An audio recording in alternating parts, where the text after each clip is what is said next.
देखेंगे classifications of neuron की। Actually हमारी जो क्लासिफिकेशन होती है हमारी न्यूरॉन्स की, वो दो क्लासिफिकेशन होती है, दो किस्म की क्लासिफिकेशन होती है। एक तो हम स्ट्रक्चरल बेसिस के उठाते हैं और दूसरा हम लोग फंक्शन के हिसाब से भी उठाते हैं, या तो फिर उसको हम ट्रांसमीटर के हिसाब से हम उठाते हैं। ठीक है, now let's go. First one is that functional based, structural based. Structure की classification, structural classification of neurons, वो हम बेसिकली उठाते हैं नंबर्स ऑफ प्रोसेसर कितने हैं इसमें, according two numbers of processor. इसमें प्रोसेसर कितने हैं, ठीक है, दैट मींस इसमें डेंड्रॉन्स कितने हैं और एक्सॉन्स कैसे हैं, बाकी सब कुछ कैसे हैं। Now let's go further. First one आता है इसमें मल्टीपोलर। क्या आता है मल्टीपोलर? समझ लेना बात को। अगर कहीं पर भी हमें सेवरल डेंड्रॉन्स हो, जैसे हम लोगों ने एग्जाम देखा ना सेम एज, जैसे हम लोग न्यूरॉन देखा ना सेम एज, वही है, जिसमें हमें सेवरल डेंड्रॉन्स हो बट ओनली वन एक्सॉन। कितना होगा? एक्सॉन एक ही है, उसको कहते हैं मल्टीपोलर न्यूरॉन। क्या कहते हैं उसको? मल्टीपोलर। जिसमें हमें डेंड्रॉन्स बहुत सारे हो और बट एक्सॉन एक ही हो, उसको कहते हैं मल्टीपोलर। ठीक है, ये सबसे ज़्यादा प्रेजेंट होता है हमें ब्रेन में और स्पाइनल कार्ड में होता है। और उसके बाद आता है बाइपोलर, जिसमें हमें दो प्रोसेसर हो, एक अलग हो हमें डेंड्रॉन, एक अलग हो हमें एक्सॉन। ठीक है, एक्सॉन भी अलग हो और डेंड्रॉन भी अलग हो। ठीक है, एक्सॉन एक हो और डेंड्रॉन भी एक हो, डेंड्रॉन भी एक ही हो और एक्सॉन भी एक ही हो। नॉलेज को ये अब सबसे, जैसे ये वाला, जैसे इसमें देखो यार मल्टीपोलर में यहाँ पर डेंड्रॉन्स बहुत सारे और एक्सॉन भी एक ही है, और इसमें डेंड्रॉन एक ही है और एक्सॉन भी एक ही है। एम आई राइट? ये हमें सबसे ज़्यादा प्रेजेंट होता है कहाँ पर? हमें retina and inner of the year, जो हमारे आई होती है ना, आई, ईयर नहीं, आई के अंदर ही प्रेजेंट होती है, और रेक्टम की इसके, ठीक है, रेक्टिना। और हमारे ऑलिगोफैक्टर जो हमारे ब्रेन में होता है उसी में प्रेजेंट होता है, जो सीएनएस में होता है ऑलिगोफैक्टर, उसमें ही प्रेजेंट होता है। सिंपल में दो पढ़े हम लोग, मल्टीपोलर जिसमें हमें, मल्टीपोलर में जिसमें बहुत सारे डेंड्रॉन्स हो बट एक ही एक्सॉन हो। सबसे ज़्यादा प्रेजेंट कहाँ होते हैं? ब्रेन और स्पाइनल कॉर्ड में। और बाइपोलर जिसमें हमें दो प्रोसेसर और एक्सॉन, एक एक्सॉन और एक डेंड्रॉन होता है, ये हमें आई में प्रेजेंट होता है और ऑलिगोफैक्टर ऑफ सीएनएस में प्रेजेंट होता है। नॉलेज को। इसके बाद आता है यूनिपोलर। यूनिपोलर क्या होता है? यूनिपोलर। इसके बाद क्या आता है? यूनिपोलर। यूनिपोलर में क्या होता है देखो यार, समझ लेना बात में। इसमें एक प्रोसेसर एमर्जन होता है हमारे सेल बॉडी से। कहाँ से? सेल बॉडी से एक एमर्जन होता है और टी शेपर बना देता है इनटू द टू प्रोसेसर। किसमें? दो प्रोसेसर में। देख लेना, समझे कैसे। Both are function together as a single axon, मगर दोनों बोथ जो दो होंगे हमारे पास, जो दो प्रोसेसर होंगे, लेकिन वो एक सिंगल एक्सॉन की तरह काम करेंगे। ठीक है, और जो हमें डेंड्रॉन होगा ना, वो एक एक्सॉन से हमें एमर्जन होगा। ठीक है, एक एक्सॉन के, एक एक्सॉन जो हमें डेंड्रॉन होगा वो एक एक्सॉन एंड से बाहर निकलेगा, एमर्जन हो जाएगा। और ठीक है, इतना सब कुछ समझो पहले, फिर मैं बाकी सब कुछ बताऊंगा। देखो इसमें क्या होता है कि ये हमारा मेन एक्सॉन है और इसमें जो दूसरा एक्सॉन है ना, वो यहाँ से बाहर निकला। ठीक है, और ये हम सेल बॉडी भी कह सकते हैं। यहाँ से दूसरा हमारी सेल बॉडी निकल गई, सेल बॉडी इस एक्सॉन के बीच से निकल गई। ठीक है, और एक टर्मिनल से हमारा डेंड्रॉन निकल गए यहाँ से, और दूसरे टर्मिनल से हमारे यहाँ पर एक्सॉन टर्मिनल निकल गए। लेकिन ये दोनों एक्सॉन जो है ना, ये सिंगल एक काम करेंगे, एक सिंगल काम करेंगे, सिंगली काम करेंगे। ये अलग अलग काम नहीं करेंगे, सिंगल काम करेंगे। और एक चीज़, इसमें जो टारगेटेड जोन होता है ना, दैट मीन्स हमारा एक्सॉन हेलिक्स, जो हमारा एक्सॉन हॉलमार्क्स होता है ना, जो हमारे पास दो चीज़ होती है। जो टारगेट जोन कौन कौन होता है हमारे? एक तो एक्सॉन हिलॉक होता है, जो हमारा हिलॉक होता है, जहाँ से हमारा एक्सॉन बाहर निकल जाता है और जहाँ से वो इंसुलेट करता है हमारा क्या, इम्प्लांट्स, उसको क्या बोलते थे हम लोग? Initial segment. इनिशियल सेगमेंट, ये दोनों जब मिलते हैं ना, दोनों ही बनाता है टारगेट जोन। इन दोनों को हम लोग टारगेट जोन बोलते हैं, वहाँ पर भी बोला था मैंने शायद।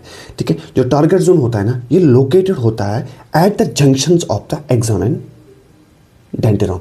ये हमारा डेंड्रॉन है, वेट में दिखाता हूँ।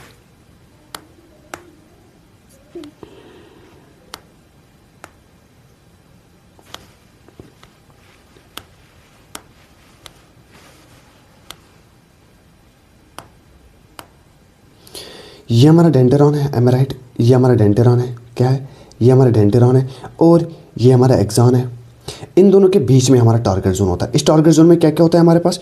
एक तो एक्सॉन हिलॉक होता है और इनिशियल सेगमेंट होता है, ठीक है, ये यहाँ से निकलता है, ठीक है, यहाँ पर इतना बोला। जो यूनिपोलर होते हैं ये मोस्टली प्रेजेंट होते हैं हमें कहाँ पर, एक तो हमारे सेंसरी नर्वस में, कहाँ पर, सेंसरी न्यूरॉन में सबसे ज़्यादा प्रेजेंट होते हैं, ठीक है, that means for example ganglions of PNS. I am right ना, फिर से बताऊंगा मैं ये क्योंकि ये थोड़ा कन्फ्यूजन है, ठीक है। देखो यार, यूनिपोलर न्यूरॉन वो होते हैं ना जिसमें हमें एक in this one processor emergency from the cell body, एक प्रोसेसर इसमें एमरजेंसी कहाँ से होगा, सेल बॉडी से, और वो बनाएगा वहाँ पर टी शेप्ड, ठीक है, वहाँ पर वो टी शेप्ड बनाएगा and into the two processor, but वो वहाँ से दो प्रोसेसर हो जाएगा, एक ऊपर की तरफ दूसरा नीचे की तरफ, मगर ये दोनों के दोनों एक कॉमन वर्क करेंगे, एक सिंगल वर्क करेंगे, मान से ये इकट्ठे काम करेंगे, ठीक है।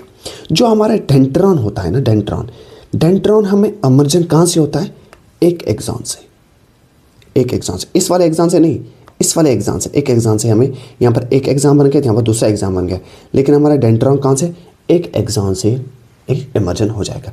और जो हमारा टारगेटेड जोन है that means axon, hillock and that insulated segments जो होते हैं हमारे, ये हमारे एक डेंड्रॉन से इसी डेंड्रॉन के पास होंगे, ठीक है, वो इसी डेंड्रॉन से हमें इमर्जेंट हो जाएंगे। और एक चीज़ between the axon and dendron, ठीक है। जो हमारा यूनिपोलर होता है ना, यूनिपोलर ये सबसे ज़्यादा हमें कहाँ पर, सेंसरी नर्वस में, न्यूरॉन में प्रेजेंट होता है।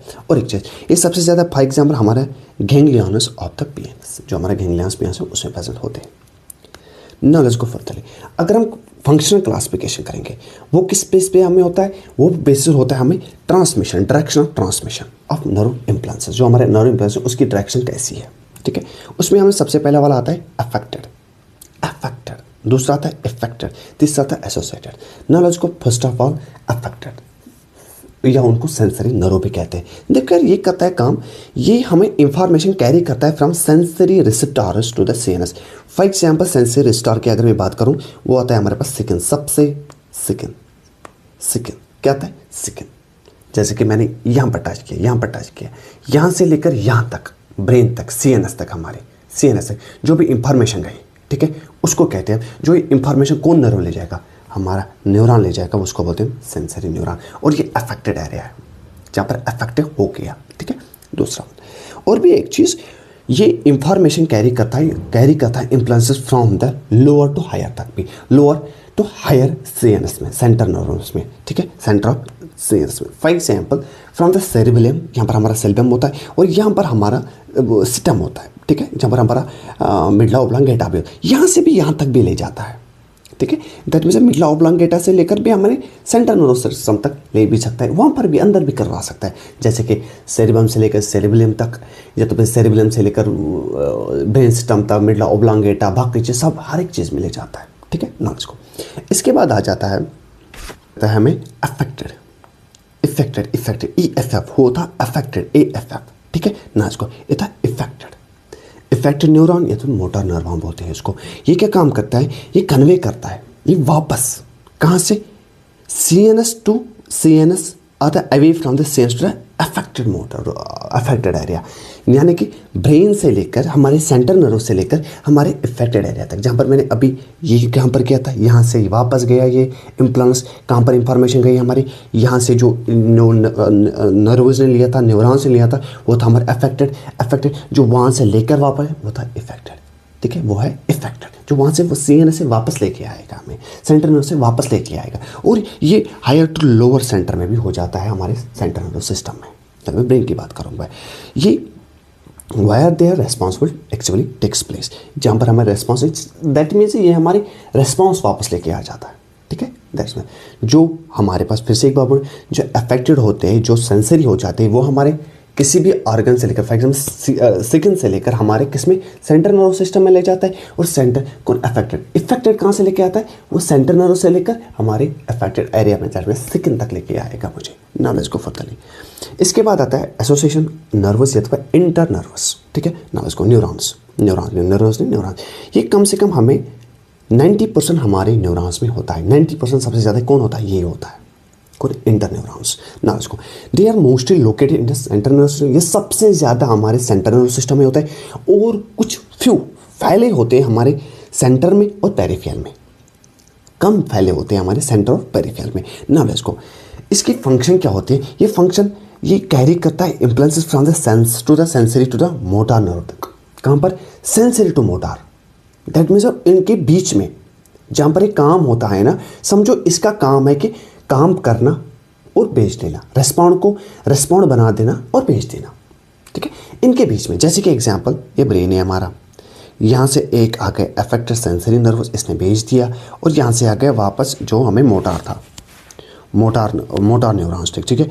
इनके बीच में यहाँ पर अगर मैं बात करूँ, इनके बीच में तो कुछ प्रोसेस होया होगा ना, वो प्रोसेस जो होता है ना, वो यही इंटर न्यूरॉन्स करते हैं। आए समझ में? That's good. नाउ लेट्स गो, ये था हमारे क्लासिफिकेशन ऑफ न्यूरॉन, और न्यूरॉन्स के साथ खत्म हो गया, और अब चलते हैं इसके बाद दूसरा टॉपिक पे, ठीक है। नो, मिलते हैं दूसरे टॉपिक।